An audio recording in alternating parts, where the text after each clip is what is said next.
Hello and welcome to today's video about the hidden psychology of self-sabotage and how you can break free of self-sabotaging patterns that you might not even be aware that you're doing. So we're going to delve into some deeper underlying reasons why we might be self-sabotaging during our fat loss journey. And so just know that this is something that I help women with. I help them with losing fat, getting stronger, and stopping those patterns that hold them back and creating new, healthier, more positive patterns, getting you to a place where you're breaking free of all these sabotaging kind of things that you do. So let's get into it. Reason number one why you self sabotage is it's a form of self protection. So, self sabotaging isn't a weakness necessarily, it's your brain literally trying to protect you. And our brains love safety and certainty. So, even if these patterns that are coming up of like overeating or skipping workouts, not doing the things you need to be doing, that is your brain's way of keeping you safe because safe feels certain and safe feels good for us. It could be emotional eating, but we do this because these are all familiar things to us, and familiarity is safety in our brain. So I've done this before where I would literally, I'd be having a very good week in terms of fat loss, and I would be eating the right foods in the right amounts. And then it gets to a certain time of the week where I subconsciously just start binge eating, and it just feels very, very comfortable and very, very familiar to me. And I didn't at the time know why I was doing it. It just felt very safe to me. And like I say, very comforting, not comfortable, comforting. And it was like a bit of a, when you just think this feels right. But it was only because it felt familiar to me that it actually felt right. And in essence, that felt safe. But what was really going on was that I was subconsciously telling myself, if I lose weight, then more people are going to see me. And I'm not a person that likes attention. I'm not a person that likes to have the spotlight on them and be told, oh, you look like this or you look like that, blah, blah, blah.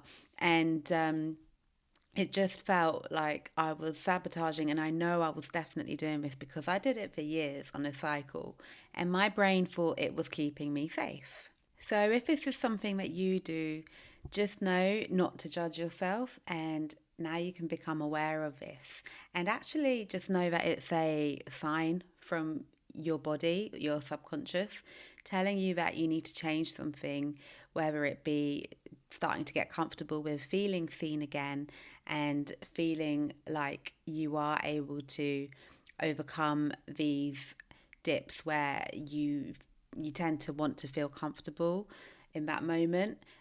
Just start to be aware, reframe it, and ask yourself, what else can I be doing in this moment in order to seek comfort? Because ultimately, I feel like comfort is one of the things I used to seek, and it was like I say, a form of self-protection. And I just had to learn also to be comfortable with losing the body fat and with getting the body that I ultimately wanted, because you need to feel comfortable with that. Otherwise, you won't lose the fat. So, yeah, that's number one.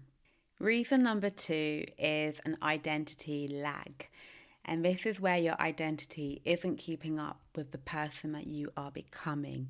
So you might be working out in the gym, getting stronger, but you're still telling yourself you're not a gym goer, you're not a strong person, you're not getting anywhere with these results. And your identity is still seeing yourself as the bigger one in your family or in your friendship group.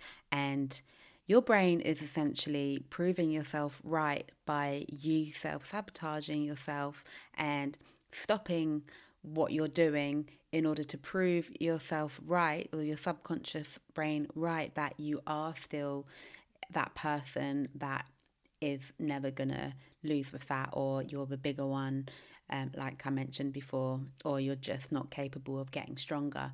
So even though you're taking the actions or you're trying, your brain and your identity isn't with you in that regard. So it's when your identity shift doesn't keep up, then these self sabotaging ways creep in. And you will essentially find out ways to act out that story in your head. If this is something that you do, then what you need to really start doing is reframing your own story. Start telling yourself that you are that woman who does get stronger, who is able to pursue her goals and get her body in a physical state to where you want it to be. You are able to choose the right foods to fuel your body, and you are able to create this new identity, and you're allowed to become whoever you want to be. I've certainly shifted identities throughout my life, and I've come to the point of realization that you can literally, we are creators, so we can literally create the version of ourselves that we want to be, and it's okay to leave a version of you behind that does not serve you now. And what I'd say with this as well is, as you do start to lose the weight and your identity does start to shift, I would say, like, do a Marie Kondo. I've done this before, where I just, every few months, I get rid of a load of old clothes and I just give them to charity, and I make space for new things in my life. I buy new clothes that I really feel good in, and clothes that I may not have necessarily worn in the past or felt comfortable, but I forced myself because I like these clothes and I've always wanted to wear clothes like that. So making way for your new identity by physically getting rid of things that you don't like, want, or need anymore, and things that essentially don't serve you psychologically. So I think that's one really practical way we can actually do that. And also just start showing up in a different way for yourself. When you start changing your identity for the better, we set better boundaries, we understand ourselves better, and we understand our relationships better with other people. And you'll find that people start to treat you differently. So this is a very, very, very powerful one. So if you do take away just one, the identity shift is huge. So hopefully this has helped you have that aha moment that you need. Okay, so number 3 is success fatigue. And this is for you 9 to 5 women, the ones who are high achievers. You've got a great career, you're juggling a family, social life, you're trying to do all of the things. And so you're seeing fitness as one of those things that you need to be very high functioning with, as you might be with other areas of your life. And what this does is create a high pressure on us and essentially burns us out, because we feel like we need to be doing everything perfect. And it's a bit of an all or nothing kind of thinking that creeps in here. And this is a form of self sabotage. So we think we have to go all in and we have to do all of the things. And if we're not perfect, then it's not right. So what I would say to you, if this is you, just chill. It doesn't have to be so go, go, go, so perfect, all or nothing. And really, this one is about just taking a step back, breathing, and just really taking a look at the step-by-step process of what you need to do in order to just see this through sustainably for the long term. Simple things like prepping your meals. If you have a family and you're cooking for them, make sure you do take the time to take care of yourself and you cook yourself healthy and wholesome meals. Batch cook, and don't feel like you have to spend hours in the gym or working out. You can do shorter half-an-hour workouts at home, still focusing on strength training, but don't feel like you have to be doing so much. I see this a lot, where women are just go, go, go. They're doing loads of cardio and thinking the more they do, the more fat they're going to lose and the quicker they see results. But actually, here you just need to be working smarter and not harder.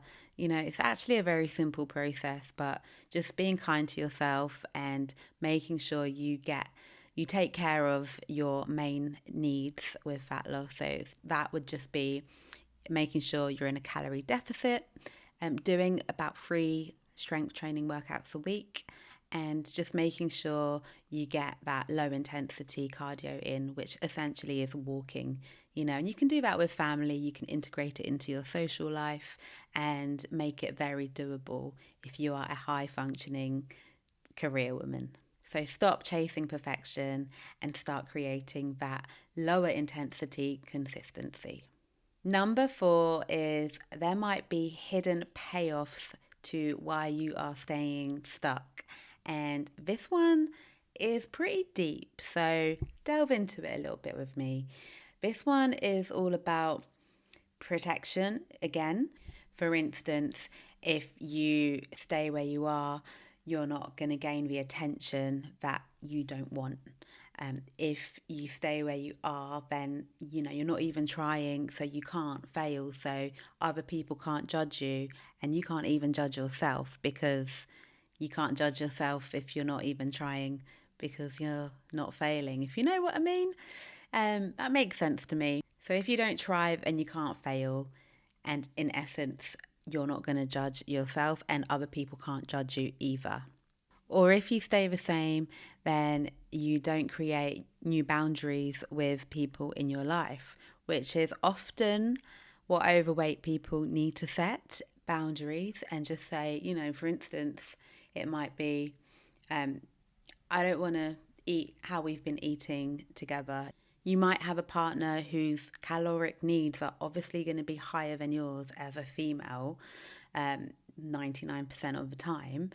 And you might be afraid of setting a boundary of, you know what, I want my portions to be smaller, or I don't want to cook in this way anymore. I want to try this different way. I want to get my calories low. And that is one boundary that actually, funnily enough, a lot of women are afraid of speaking out to their partner because they're afraid deep down that, they set this boundary, but they won't keep it up because they are deep down afraid of failure. So these can intertwine into each other as well. So I hope this is becoming clearer of, what is making you stuck. So in a weird way, like being stuck feels safer. So what you need to ask yourself here is, what am I gaining from allowing myself to stay where I am from being stuck?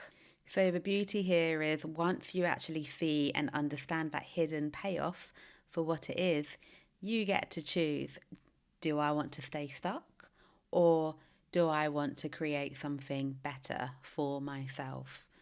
So just know that with this one, you always have a choice. You got to understand it, be aware of it, and then make your choice. Moving on to reason number 5, and that is impatience.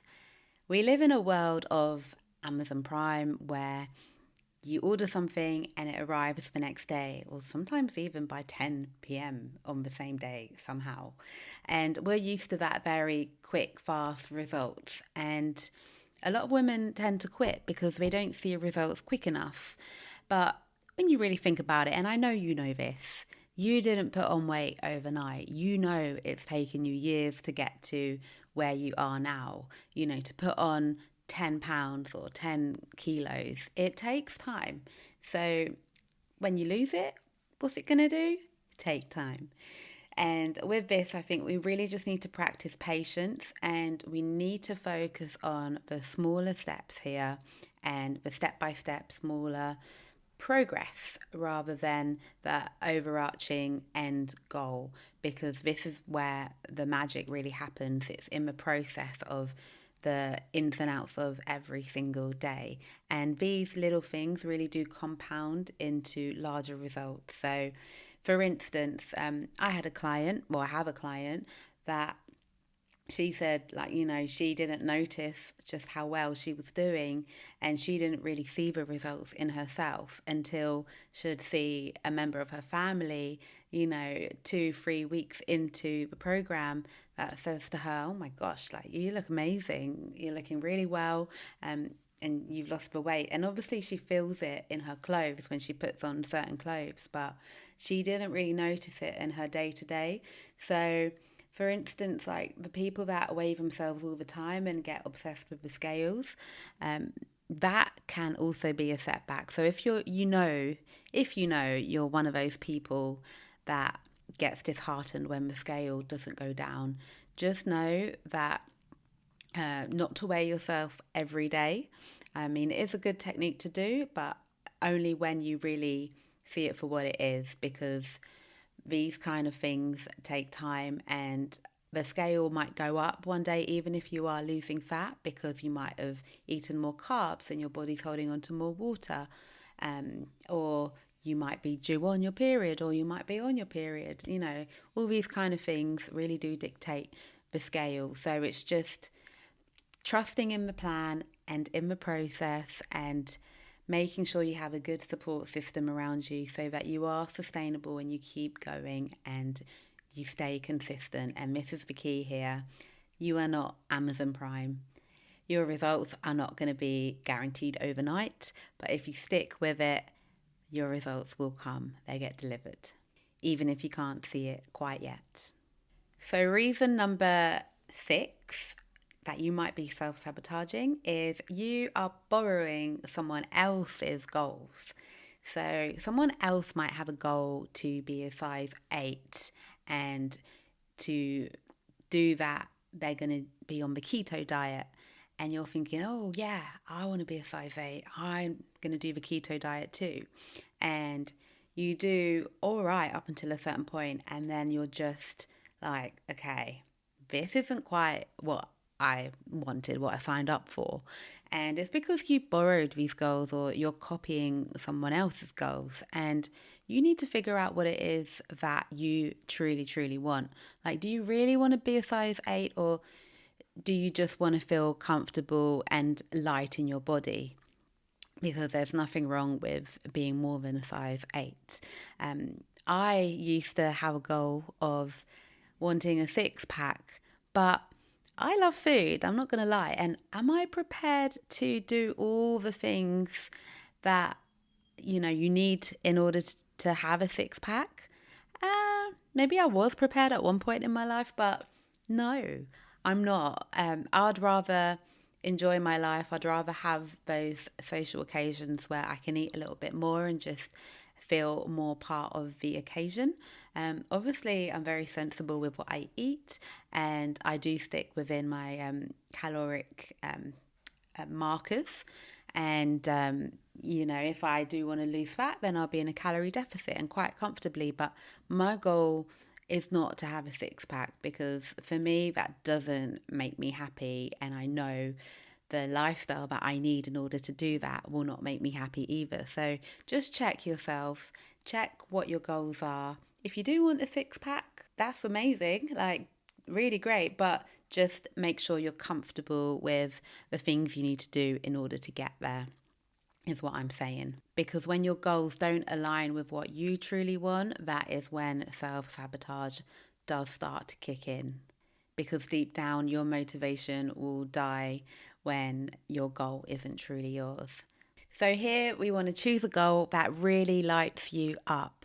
Choose something that really makes you feel good about the end result and feel excited about getting there, because that is what's going to keep you in this game and keep you going. And my final point to this video is over attachment to starting over. This one's quite sneaky. It may or may not be you, but if you think about it, when you do start over again, you start a new diet or a new plan, it can be very exciting, especially when you've got these goals and expectations and you think, yeah, it's going to be really great this time. You've got your new plan, you've got your new journal, you've got your new schedule. And really, it does give you a bit of a dopamine hit when you start over and over again. It feels exciting, it's fresh, and you start off really well, but as soon as it gets boring, you'll self-sabotage and very likely quit. So what you've got to do here is actually just get excited about doing this stuff day in, day out, and making it sustainable. So get more attached to the feelings of feeling good, not in an unhealthy attachment way, but just the little things. You might have had a beautiful meal one evening that you've created. So you want to get excited about things like that it satiated you, that you feel really good eating it, and you haven't gone and binge snacked for the rest of the evening.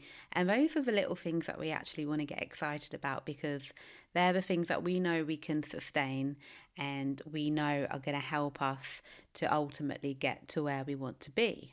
So no more starting over again. So stop chasing the high of starting over and start chasing the freedom that comes from sticking with something long enough to see it through. Because starting over may feel good for a day, but seeing things through feels good for life. So if you've ever wondered why you keep self-sabotaging yourself, then I really hope these 7 reasons have given you a few aha moments and realizations. And just remember, self-sabotage isn't a weakness. It's your brain essentially keeping you safe and keeping you comfortable.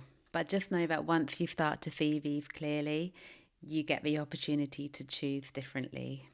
And if you're ready to stop repeating these cycles and actually start gaining strength, confidence, and the freedom in having a more sustainable approach, then this is exactly what I do inside the Mind Body Method. And you can find me on Instagram at Katerina_Mind Body Method.